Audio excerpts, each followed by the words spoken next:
There's a part two to you. And I know it feels like this elusive, illusionary movement, which means right now, you likely only see that version of you in a dream state. And I know you feel me as you fiend at the scenes of your mouth, wishing on a star that it would all just come about, thinking in richer terms, because regardless of where you're at in your life, you can't tell me you wouldn't want more. I mean, let's be real. Who wouldn't want more? We all want more, whether secretly or not. So let me ask you just real and straight. Who is that part two you?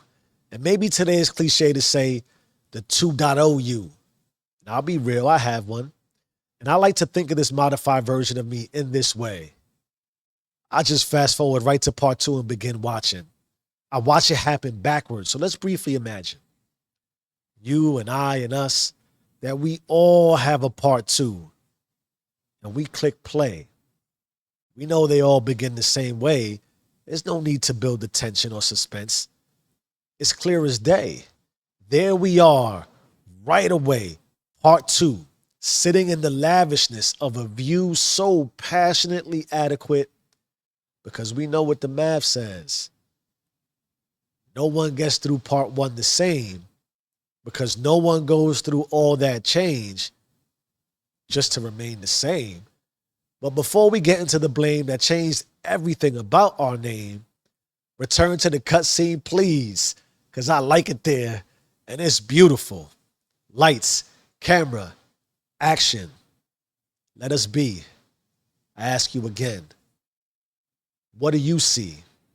I see the speed of me moving in a machine, faster than everything else on the scene, and it's pretty. I see cheers of acceptance from all life's blessings. My face scarred from the brawls, which create a confident essence. I make my decisions fast and quick because I know just where I'm headed. I expect obstacles, deflect articles written about my overarching profitables.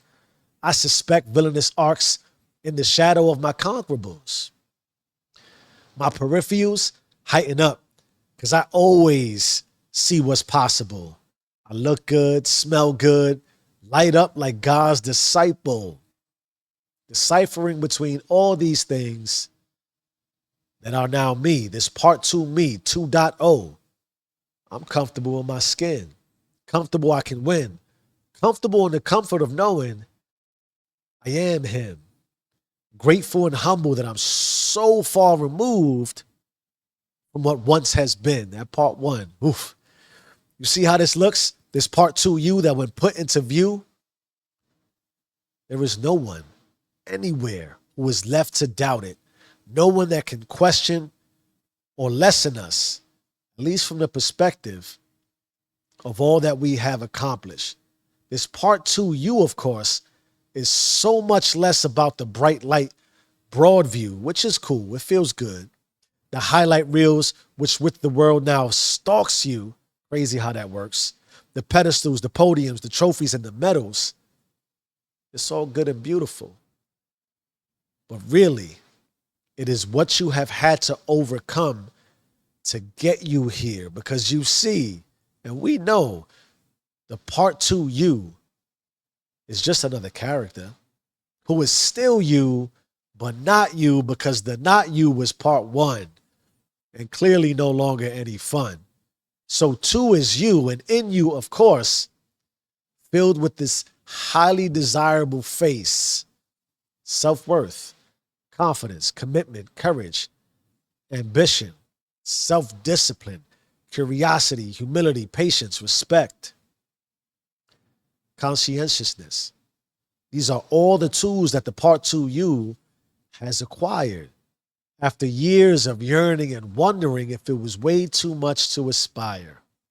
So you finally press play on the new you, the 2.02 you, and ran the gauntlet of experience, trials and tribulations, the story of Job that is within us all. And that one is deep. This is the death to all fears, dilemmas, diffidence, apprehension and dread, worry, unease, and hesitance, faltering and faithlessness. And while we feel stuck in part one, because this is just how the world sees us, because this is us and part of our story. The two in you is now how the world will always see you and us, because this is us in a continuation of our story. In part two, we are relieved of doubt, which means there isn't anything or anyone left worth frolicking over within our circle. All haters and doubters and underachievers have been eviscerated.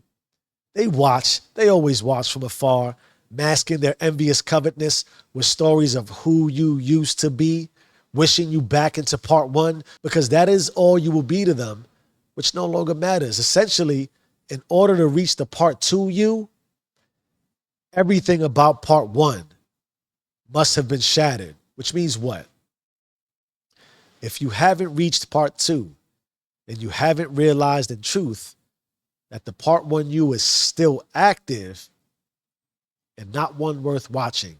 That you, which has been running loose and rampant with your life, isn't response able, like how I did that, and full of dis-ease. Ooh, we rolling. But make no mistake, there's a worthlessness that permeates from being responsibly irresponsible. This childlike consciousness to be constantly coddled, excuses of choices we choose, creating our own nuisance. The echo in our minds that whisper constantly, we're losing. We are devoid of fault. And because we can't teach, we are taught. Think about that one. We are living life vicariously, unbeknownst and embarrassingly. The visceral voice of reason is missing from our analogies. Sure, we've been through a lot and the struggle was quite adequate, but at some point, a line must be drawn in the sand so we can manage it. Part one. The part one you is bruised and battered, insignificant, docile, and pathetically shattered, reliant on everything outside of us to matter, closed off in the smog, lifeless and all damaged. It's a disaster. And so part two just feels like it's an actor. What's possible doesn't just seem preposterous, but imposterous. But I ask, what would God get out of deceiving you a path? Nothing. It's free will. So the relief you seek is to annihilate your false belief, because part one becomes part two when part one is worth watching. The inevitable story of all those who finally prosper, the raw underdog overcoming all of life's monsters. It's a polarizing paradox, to say the least. Caution versus courage, change versus stability, constraints versus freedom. The part two you is beckoning. Change your mind, change your life. I am who I say I am. Do you and stay rich.